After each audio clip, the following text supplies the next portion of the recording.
Oil spills and oil drilling. History of the problem. Oil drilling. The problem is an old one. The earliest known oil wells were drilled in China in 347 AD. These wells had depths of about up to 240 meters, which is 790 feet, and were drilled using bits attached to bamboo poles. The oil was burned to evaporate brine and produce salt. Oil spills. The problem is a new one. The earliest known oil spill was in the United Kingdom, Isle of Sicily in 1907. A total of 7,400 tons of oil was lost. The first major oil spill occurred on March 18, 1967, when the tanker Torrey Canyon grounded on the Seven Stones Shoal off the coast of Cornwall, England, spilling 830,000 barrels of Kuwait oil into the sea. Origin. Oil drilling. The problem originates in industry, relying on oil to run the factories and churn out products at a quick pace. The problem also originates with the military as well, using the oil to run their tanks, planes, and military vehicles. The problem originates in basic transportation as well, because of society constantly using cars that require oil to power them. Oil spills. The problem originates with industry. We need oil to run our factories. The problem also originates with the extraction of the oil itself. The problem also originates with society in general, relying too much on oil to run cars and planes, as well as to create asphalt and waxes. The problem also originates with transportation, relying on mostly oil to power them instead of using other alternatives. The Deepwater Horizon oil spill is one of the latest big oil spills that occurred in the Gulf of Mexico near the Mississippi River Delta in the United States. It all started when a wellhead blew out on April 20th and continued until July 15th, 2010. The well was officially sealed on September 19th, 2010. By then, 4.9 million barrels or 210 million gallons of oil was lost. The spill covered an area of 2,500 to 68,000 square miles. Another big oil spill in the last 30 years was the Exxon Valdez spill in Prince William Sound in Alaska. The oil spill occurred when the oil tanker Exxon Valdez came aground on March 24, 1989, releasing 16,000 to 21,000 gallons of oil into the sea. The total area covered by the spill was 11,000 square miles. The environmental impacts of oil drilling are that the construction of the oil rig alone causes damage to the environment, including ground clearing, drilling waste management, and installation of facilities. Also, the noise alone from the drilling can cause damage to the environment. Noise from the drilling has been measured at about 115 decibels at the source to about 55 decibels, 1,800 feet to 3,500 feet from the well. Burning oil at power plants produces nitrogen oxides, sulfur dioxide, carbon dioxide, methane, and mercury compounds, which harms the ozone. Lastly, the drilling of oil requires water to remove obstructions from the well, and refineries require water in the various processes used to refine crude oil into usable fuel, taking away possible water that could be used to drink. The environmental impacts of oil spills are that they damage the environment by killing plant life and injuring other wildlife, such as birds and sea mammals, in turn damaging the ecosystem. Oil spills also destroy possible habitats that animals could live in. Lastly, oil spills can damage coral reefs, expose sandy, gravel or cobbled beaches, sheltered beaches, tidal flats, salt marshes, and mangrove forests. So what is the effect of oil spills on humans? The problem is really threefold. Oil spills affect the economy, the culture of certain areas, and people's health. Economically speaking, oil spills are devastating because so many industries rely on clean water. Fisheries are probably the hardest hit by oil spills because they need clean water and healthy fish if they want to make any profit at all. Usually fish lower on the food chain consume the oil or the oil permeates into their bodies. We don't eat these fish specifically, but larger fish do.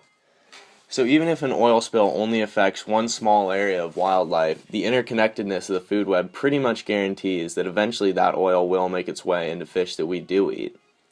Fisheries obviously can't market fish that are riddled with oil, and usually the authorities have to clear local fisheries if they want to start selling fish again after a spill. This is usually a government process, and so naturally it is very slow. This takes a huge toll on the profits of the fishing industry. They have fewer healthy fish to sell, they are forbidden to sell fish for extended periods of time following a spill, and even when they can start selling fish again, so many people are aware of the health hazards of consuming fish that they probably won't want to buy as many marine-based food. This can all cause billions of dollars of loss in the industry. Even industries that don't rely on the health of marine wildlife often rely on the health of the actual water. Plenty of manufacturing plants, nuclear plants, desalination plants, and other various industries rely on clean ocean water for cooling and cleaning. If oil accidentally gets into these pipes, it can cause shutdowns for weeks while workers clean out the pipes. Needless to say, that interruption can cause loss of profits. The tourism industry also suffers heavily from oil spills. In places such as Florida and along the Gulf Coast, the tourism industry is huge. The Gulf Coast is known for its warm blue water and vast array of wildlife. But when spills like the Deepwater Horizon occur, tourists are far less likely to go out into the ocean. Not to mention, when the oil washes up on shore, the tourism businesses won't want to take guests out to see it. Fishing, boating, diving, and swimming become hazardous activities in places near oil spills. And resorts on the beach might even have to shut down when their pristine coastline turns black with oil and dead animals. Oil spills have a cultural impact as well. Many coastal communities depend on the ocean as a way of life. The ocean provides income and entertainment. When oil makes its way into local coastal waters, many workers that once depended on the ocean are out of luck, and nobody comes to pay them for their loss. When the offshore oil drilling industry fails, as in the case of the Deepwater Horizon, it really also hurts itself. Moratoriums are imposed on offshore drilling in the periods after a spill. In 2010, after the BP spill, oil drilling off the coast of Louisiana was heavily regulated. About 300,000 residents of Louisiana lost their oil-related jobs. That's 17% of the state's population. Communities that have forever depended on the ocean are left stranded with no other means of support to turn to. Then there are the health-related issues. This is probably the most publicized and the most important impact of oil spills on humans. When the Deepwater Horizon exploded in 2010, many workers lost their lives. The cleanup effort is almost as dangerous as the initial explosion itself. Many of the cleanup workers are volunteers from the local community who are simply trying to preserve their way of life. Very little protective gear is provided to them, and so they wear rubber boots, gloves, perhaps a mask, and any other gear that they can bring themselves, though it really only has little effect. The oil is toxic and emits toxic fumes that nobody should be exposed to. A study by the Columbia Institute of Public Health conducted after the 2010 Deepwater Horizon explosion in Louisiana found that 40% of adults living within 10 miles of the Louisiana coast were part of the cleanup effort or were exposed to the oil at some point. Within that group, 40% reported serious health issues, such as skin rashes and irritation and respiratory problems, all of which are attributed to the oil spill. There are few treatments for ailments such as these because it was so uncommon up until now to be exposed to raw oil. Many of these individuals still experience persisting problems even so many years later. Children are also tormented with similar skin and respiratory problems. The same study reported that 1/3 of adults within 10 miles of the coast claim that their children have had physical or mental issues since the spill. Future generations are also likely to experience the lasting impacts of oil spills because oil exposure can cause birth defects in newborn babies. Coastal communities and even communities farther inland consume a lot of seafood. Some fishing industries manage to market a product that is not totally safe for consumption, and this means that as the oil works its way through the food chain, it often ends up in our bodies, which obviously is not good. This problem is made even worse by dispersants such as Corexit. Dispersants were sprayed into the Gulf to dissolve oil, but instead it just broke the oil into smaller particles and submerged it below the surface. These particles are impossible to clean up because they're so small, and so they've been there since 2010. Out of sight, out of mind, but not really, because animals consume this oil. The dispersants turned out to be worse even when combined with oil. They cause birth defects and lesions in fish, zooplankton, birds, and insects, all of which are in some way related to the food we consume.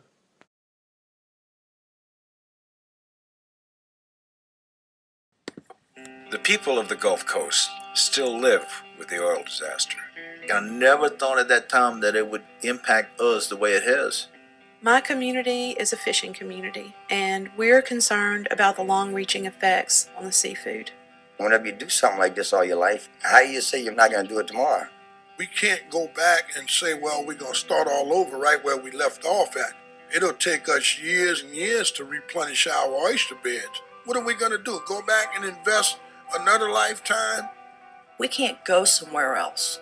People don't realize that it's more than just an industry down here. Yeah, it's a way of life. It is. What happens when I grow up? This could be the actual end of the place that I love the best. Enough is enough, and we're not going to see our community get destroyed for a handful of greedy people. We have to speak out because we're losing so much.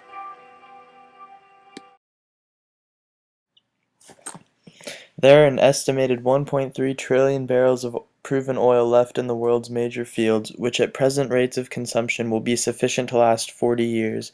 By 2040, production levels may be down to 15 million barrels per day, around 20% of what we currently consume. We are going to run out of oil eventually, and we need to start decreasing our dependency on petroleum and find alternative solutions now. The first step towards taking our nation off petroleum is taking full advantage of the efficient technologies we already have. We can then supplement these with more advanced technologies to maximize our long-term environmental and economic gains. Increasing fuel economy standards is the single most important, efficient, and cost-effective way to reduce petroleum consumption. Raising the average fuel economy from 23 to 35 miles per gallon could save 1.2 billion barrels of oil and up to $150 billion per year. Congress needs to enact tax incentives for hybrid vehicles and battery-powered cars. This tax incentive would greatly speed up the commercialization of hybrids and give a critical boost to battery vehicle technology. If half the cars on the road by 2030 were hybrid electric vehicles, the United States would reduce petroleum consumption by 1.2 billion barrels per year, saving consumers up to $120 billion annually. Battery-powered cars are another option that significantly cut oil usage. However, the full environmental benefits from them will only be realized if the electric grid in the U.S. can be converted to more renewable energy sources. We need to reinvest in public transit and inner-city railroads. Congress should offer states and cities more help to meet the surging demand for public transportation. We need to fund bus and rail transit projects and rebuild inner-city rail systems, which in turn would reduce U.S. oil dependence, traffic congestion, and clean the air. There are also some new rules that are being proposed to make oil drilling safer. Advancements to blowout preventers would greatly reduce the risk of a major oil spill. A blowout preventer is a large, specialized valve or similar mechanical device, usually installed in stacks, that is used to seal, control, and monitor oil. In addition to the tougher rules, regulators are also increasing the number of inspectors from 55 to 92 as part of the safety push. Also, technology advances has made cleaning up oil much easier. An environmentally friendly high-tech mesh has been created that can separate oil from water, making the cleanup of an oil spill not only way quicker, but also more efficient with no negative environmental effects. Studies that are being funded under the Environmental Studies Program will improve the understanding of physical oceanography, oil spill fates, and ecological impact processes. New studies of currents on the Gulf of Mexico's continental slope and deep water will be undertaken to provide information for oil spill risk analysis and model validation. Oil is currently the most important commodity. It is vital to transport and also the production of goods like tar and plastic. Without oil, society and the economy would look quite different. Given known oil reserves, we aren't going to suddenly wake up one day and find oil is no longer available. There will be a gradual increase in price, encouraging the development and production of alternatives. Therefore, in theory, a world without oil may not be as bad because we have developed alternative forms of transport and energy. But for right now, the number of deepwater drilling rigs has increased from 35 at the time of the Macondo blowout, which was 5 years ago, to 48. This signals that offshore oil drilling is continuing to expand. Also, drillers are exploring a golden zone of oil and natural gas that lies roughly 20,000 feet beneath the seafloor, which would require them to go through a 10,000-foot thick layer of prehistoric salt, far deeper than BP's Macondo well. Temperatures and pressures, which are the conditions that make drilling so risky, get more intense the deeper you go. And the salt layer brings an extra wild card, so although the technology of oil drilling is getting more advanced, so are the challenges and risks.